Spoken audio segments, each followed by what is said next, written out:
Wranglers, how are you doing? It is good to see you. I'm back. We've got some new subscribers. Welcome.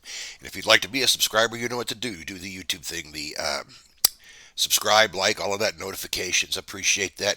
Also, I'm extremely excited. Most creators do this at the end of their show, but I got my first piece of fan art, and I got to show you guys. So you're gonna see. This is from my buddy Jandals. He did. Look at that. That's cool. It says the Neon Wrangler. I love it. I'm gonna work it into my in here often if I can. But I love it. This is my first piece of fan art. Thank you, Jandals. It's awesome, dude.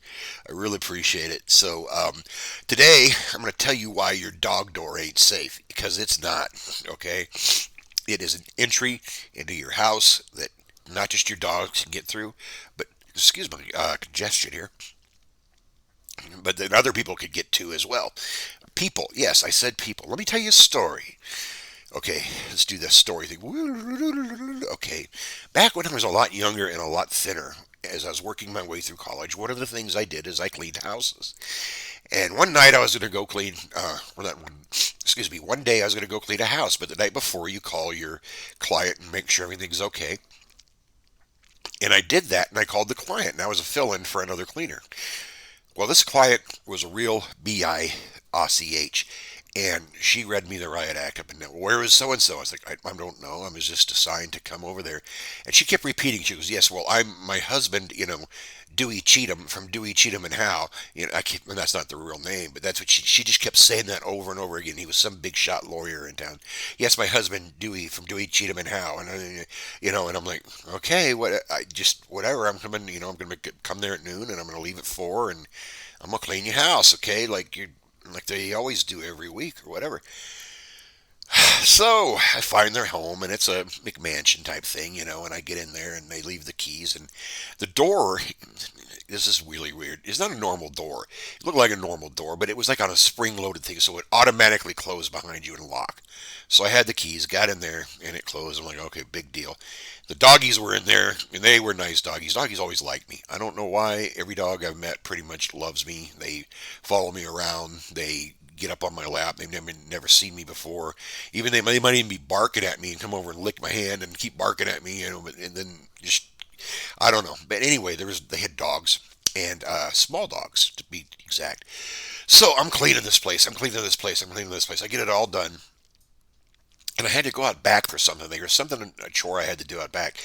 So I go out there, and as I went out, the door did its thing, closed and locked on me. So I'm locked out of this house, and this asshole and his wife aren't there, but they're coming home eventually, and I'm gonna have to say, well, shit, I'm gonna have to sit here and wait and tell them, and I'm gonna get, they were such dicks on the phone. Excuse my language.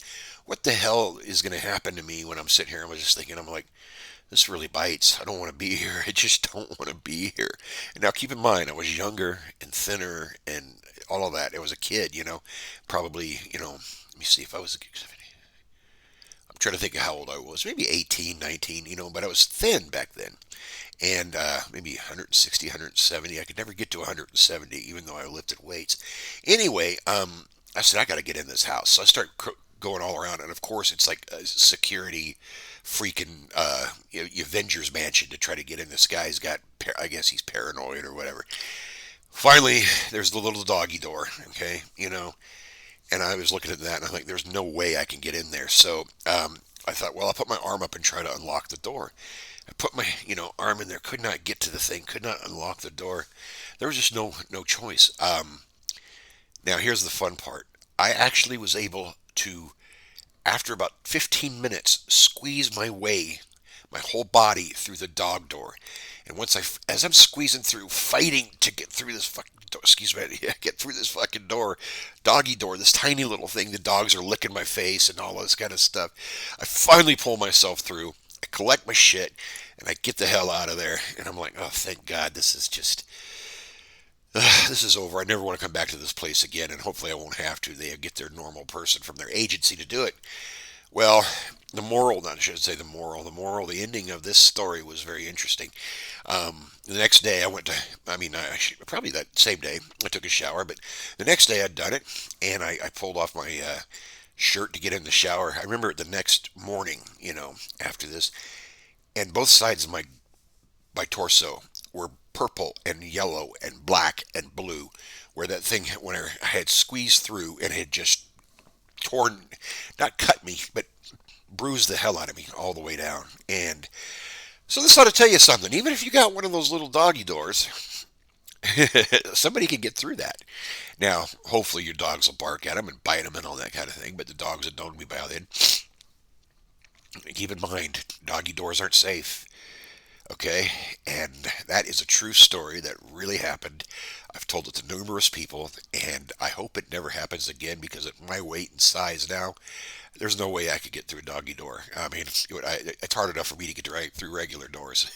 Anyway, hey, you guys have a good one. Thanks again for the fan art, Jandals, and like and subscribe. Talk to you guys later. Bye bye.